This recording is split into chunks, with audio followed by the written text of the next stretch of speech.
You said something earlier that I want to dive right into. Let's do it. You do not think Lauri Markkanen is going to end up being the target. No. But you do think somebody else. I think he is going to be the target. No, you do not think that's who they will land. No. I like the tone that you just used with your no. Because I agree with you. And your tone is like, unfortunately. You're not saying it in a way of you don't think the Warriors should get him. And nor do I have sources. You do not think the Warriors will get him. No. I don't think Utah is going to trade him. I don't think Utah's trading Lauri Markkanen. I mean, it does seem weird. A guy who's from Finland who loves Utah, supposedly, loves the weather in Utah. That's weird. And is 27, all-star, great upside. Probably has got 5 really, really good years coming up. Yep.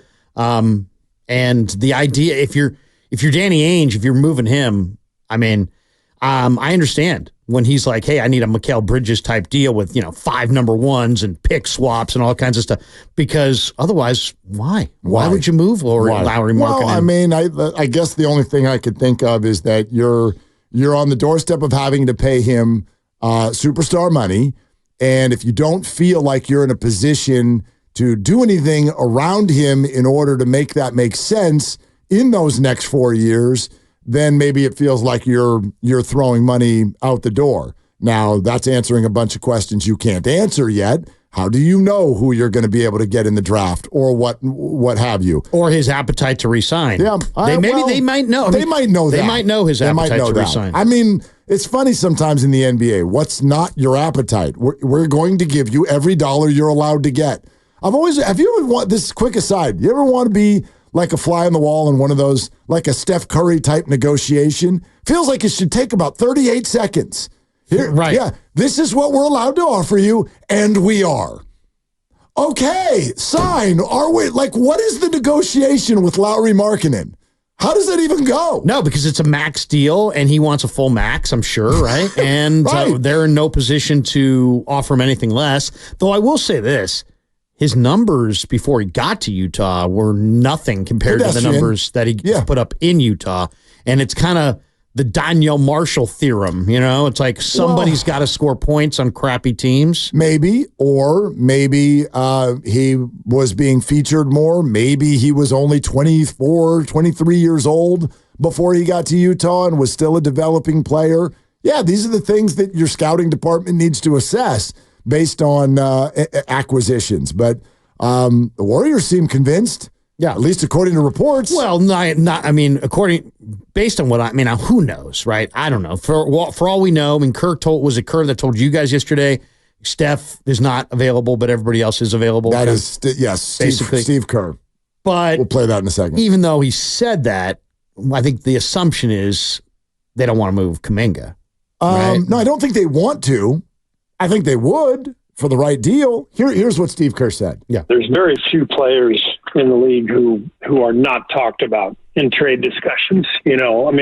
Steph Curry is not being discussed in trade talks. Everybody else is, if you went down the list of NBA teams, the Lakers probably not talking to anybody about LeBron. Everybody's got maybe 1 or 2 guys who they're off the table. So the vast majority of the NBA, the players are constantly, going to be discussed in trade talks because everyone's trying to do the same thing, which is improve their team. Okay. By the way, that got picked up. That became kind of the buzz quote that is circulating nationally. Steve Kerr saying Steph Curry is not being discussed. Everyone else is. Right. I think what he meant is everybody else could be. But the way he said it makes it sound like the Warriors are literally on the phone right now trying to trade the rest of the roster, which is not true, but who knows? It's probably not out of the realm of possibility. They're not hanging up. They're not going to hang up if you bring up Draymond. They're not hanging up if you bring up Moody or Kuminga. They are hanging up if you bring up Steph. That's kind of my takeaway on that. But yeah, I just think Markkanen, I don't know if he's going to stay, but between I don't think the Warriors want to move Kuminga. And then I'm looking at that offer. I guess it would have to be, 4 number ones or some crazy amount of number ones. I do think the Warriors, though, Mark, are, right, basically status quo. They're different than they were last year, but to me, they're no better, they're no worse. They're basically right about the same. And if they don't get a significant addition like a Markkanen without moving a Kuminga, I don't think they're a playoff or a title contender, even an outside title contender. I don't think they have to get one more significant addition to even enter any kind of title discussion. One thing that was clearly a thought in my mind in watching the Warriors last year, and it's not a rule, but I do think it certainly helps, and especially if you are going to be in the mix in the Final Four, Final 8 teams when you get to the end of an NBA season. It's not that there needs to be this pecking order that you can write down with chalk on a board, but I think emotionally there does. First of all, it helps with the actual X's and O's, right? This is option 1. Okay, that's defended. Now here's where you can read and react in Steve Kerr's system, and let's go to option 2. That's part of it, but I also think there is something more on the emotional side of the fence with regard to knowing on a nightly basis who your number 2 scorer is. And when I watched the Warriors last year, that was a rotating answer. And that's okay, like here and there, somebody will get hot and score 30, and they led that night. But largely, I think teams who do really well, here's Jason Tatum, and there's Jaylen Brown. Here's Nikola Jokic, and then here's Jamal Murray. We know who our second best player is. Warriors don't know. They didn't know last year, and they don't know this year. They don't even know who their starters are this year.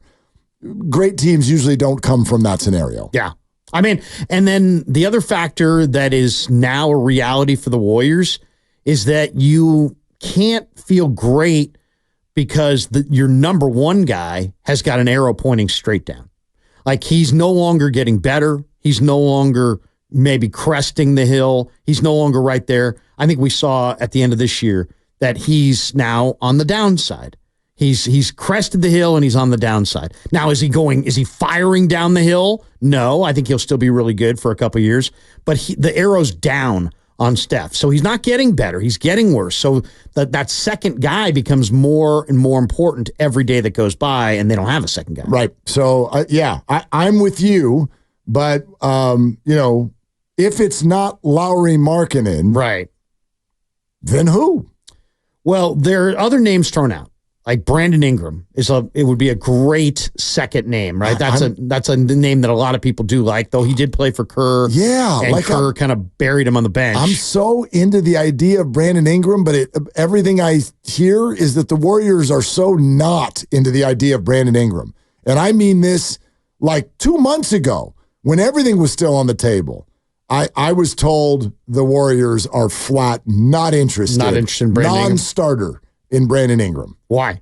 I don't know. He's young. He's a scorer. He can play, he gives you length and size and scoring ability.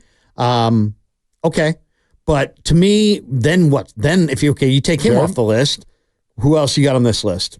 I mean, who else? People have said Zach LaVine. I saw somebody had a multi-way, 3-way deal the other day cooked up, where it was like the Warriors moving like 4 players, and all they're getting out of it was Zach LaVine. Okay, what is that? What outlet does that person work for? It was like Bleacher Report or Come something. on. I swear to you. It was like 4 guys going for Zach LaVine. The Chicago Bulls have called every single NBA team not named the Chicago Bulls. Right. And they have said, do you want Zach? And the teams have gone, no. And then they've said, do you want Zach and a first-round pick? And the teams have said, no.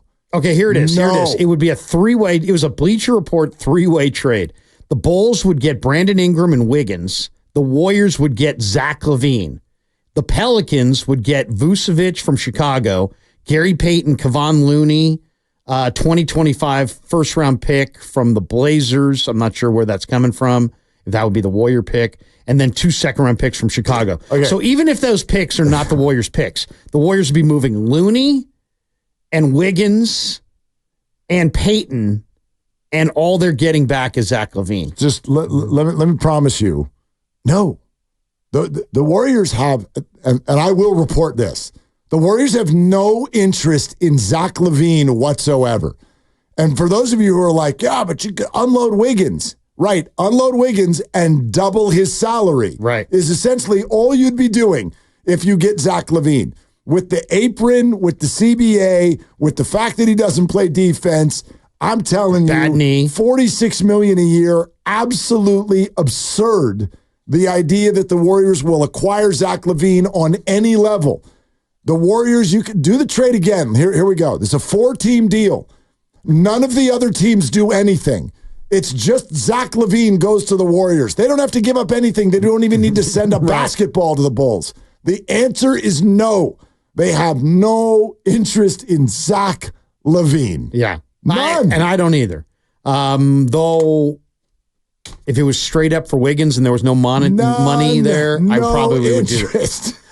Here's the name. Here's the name. Okay, all this talk we're talking about. Do you want to hear it, or do you want to tease it? I think you should hold it. Okay. You have a name. I have a name. You have a name? And it's so perfect. It's so typical. It's so right on the money. Why does that mean make it typical? Well, because people have been talking about, these dream scenarios about Markkanen. And yeah, Markkanen would be awesome.